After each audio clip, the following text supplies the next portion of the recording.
Good morning my dear students, कैसे हैं आप लोग। Today we will study about Robert Frost poem the road not taken. ये जो पोएम है ये रॉबर्ट फ्रॉस्ट की बहुत ही फेमस पोएम है। इस पोएम में रॉबर्ट फ्रॉस्ट ने ये पोएम जो लिखी, ये अपने एक ब्रिटिश फ्रेंड थे इनके, एडवर्ड थॉमस, उनसे इंस्पायर होकर के लिखी है।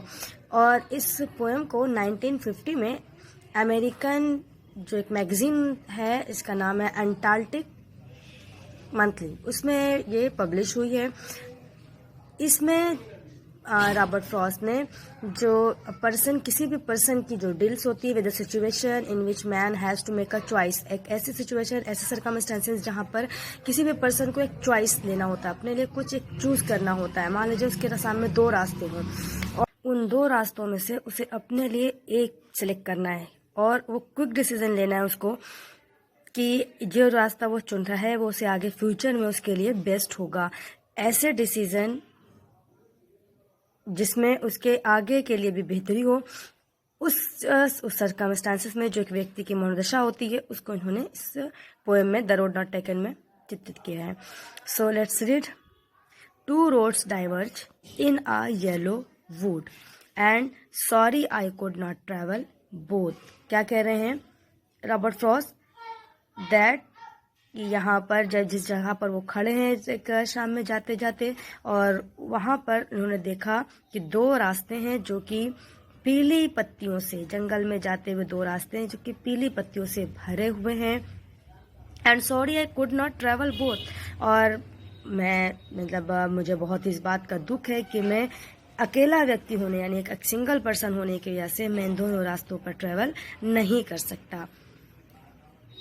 एंड बी वन ट्रैवल, यानी एक सिंगल ट्रैवल होने की वजह से लॉन्ग आई स्टूड, मैं यहाँ पर खड़ा होकर सोच रहा हूँ कि मैं दोनों रास्तों पर नहीं चल सकता। ऐसी स्थिति पर उन्होंने अपने लिए दुख का इजहार किया। And look down one as far as I could, फिर वो कुछ समय तक, कुछ टाइम तक उस रास्ते को देखते रहते हैं। To where it bent in undergrowth, जहाँ तक कि उनकी नज़र जाती है और जहाँ तक वो रास्ता, यानी जब आप लंबी दूरी तक देखते हैं तो एक ऐसा मार्क आता है जहाँ पर हमें कुछ भी दिखलाई नहीं देता, वो जाकर एक इन पर एंड हो जाता है, एक सिरे पर। तो उन्होंने उस रास्ते तक देखा, उस जगह तक उन्होंने उस रास्ते को मुड़ कर देखा जहाँ तक उनकी नज़र जा सकती थी, या वो रास्ता जहाँ पर ख़त्म हो जाता था।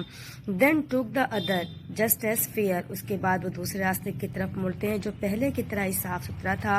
And having perhaps the better claim, और लेकिन जो कम प्रयोग, यानी कम लोग उसके ऊपर चले थे, इसलिए वो थोड़ा सा उस पहले रास्ते से बेहतर दिख रहा था। Because it was grassy and wanted wear, क्यों, कैसे पता चला कि वो कम चला हुआ? क्योंकि उसके ऊपर ग्रास बहुत थी, घास बहुत थी, और उसके ऊपर पैरों के जो निशान थे वो भी कम थे। इससे पता चला कि इसके ऊपर लोग कम चले हैं।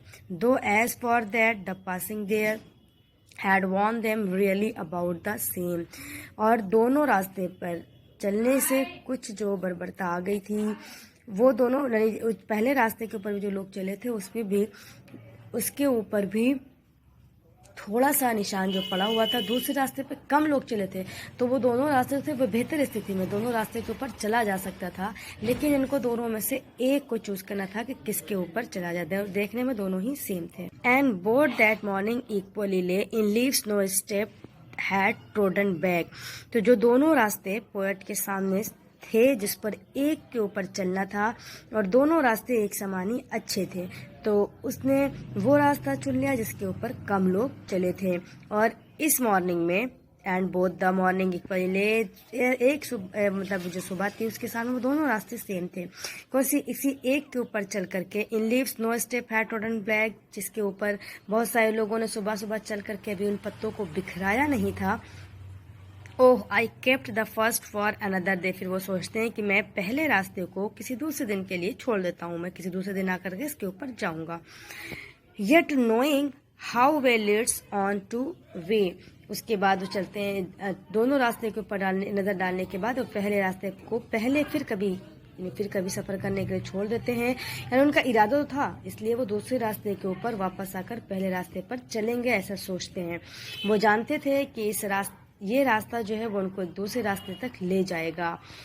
और यानी कि जो ये रोड जाएगी वो उनको उस जो पहली वाली रोड है उसके ऊपर नहीं मिलाएगी, बल्कि एक अलग रास्ते में ले करके जाएगी, उनको एक दूसरा नया रास्ता दिखाएगी। I doubt if I should इवर come back. फिर उन यानी कि वो सोचते हैं कि अगर मैं पहले रास्ते पर जाता हूँ तो मुझे दूसरे रास्ते पर आना कठिन हो जाएगा। क्यों?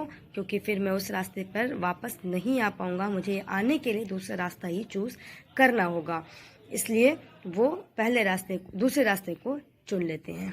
तो रॉबर्ट फ्रॉस्ट अपने लिए दूसरे रास्ते को चूज़ करते हैं। किसी भी पर्सन के लिए ये बहुत ही कठिन होता है, डिफ़िकल्ट होता है उस रास्ते को छोड़ देना जिसके ऊपर बहुत सारे लोग चले होते हैं। हम लोग भी अगर कोई डिसीजन लेंगे तो हमको भी यही देखेंगे सामने कि जिस पे बहुत सारे लोग गए हैं वो रास्ता सही होगा, ऐसा माना जाता है। लेकिन रॉबर्ट फ्रॉस्ट ने जो अपने डिसाइड किया वो दूसरा रास्ता डिसाइड किया जिसके ऊपर बहुत ही कम लोग चले थे। फिर वो क्या कहते हैं, I shall be telling this with a sigh somewhere ages and ages hence. क्या कहते हैं कि बहुत समय के बाद भविष्य में मैं गहरी सांस लेते हुए लोगों को बताऊंगा, two roads diverged in a wood and I, कि जंगल में मेरे सामने दो रास्ते एक ही दृष्टि में जाने वाले मेरे सामने पड़े हुए थे और मैंने I took the one less travelled by, मैंने कौन सा रास्ता चुना, वो रास्ता चुना जिसके ऊपर कम लोग चले थे।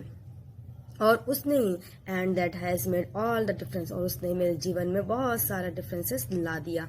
लेकिन मुझे उसके ऊपर कोई भी अफसोस नहीं है। मैंने जिस रास्ते को छोड़ दिया उस रास्ते पर ना चल पाने का जो मेरा अनुभव है वो दुखी मुझे नहीं करता है। यानी कि वो ये कहते हैं कि मैंने जिस रास्ते को चुना, ऐसा माना जाता है कि इनके यहाँ एक दूध की डेयरी थी और जैसा कि हर किसी भी पर्सन का होता है कि वो अपने 4 पेरेंट्स के बिजनेस को आगे लेकर के जाता है। तो उन्होंने चूज़ किया कि वो रिटनिंग वर्ड में जाएंगे यानी पोएम को लिखेंगे, फिक्शन में जाएंगे, या फिर अपने दूध डेयरी के बिजनेस को आगे बढ़ा करके लेके जाएंगे। तो इनको उन 2 रास्ते में से एक रास्ते को सिलेक्ट करना था। तो उन्होंने अपने 4 पेरेंट्स के बिजनेस को छोड़ करके रिटन वर्क में, इस फील्ड में आना पड़ा, राइटर्स की फील्ड में आना पड़ा, जो वो अपने लिए कहते हैं कि मेरे लिए वो बेहतर डिसीजन रहा। मुझे उस रास्ते को चुनकर मुझे कभी भी अफसोस नहीं रहा और उस रास्ते ने मेरे लिए जो भी जितना भी डिफरेंसेस है आज मेरी लाइफ में वो सब कुछ मैं देखता हूँ कि उस एक फैसले ने मेरी लाइफ में कितना चेंजेस ला दिया है। So it's your poem the road not taken.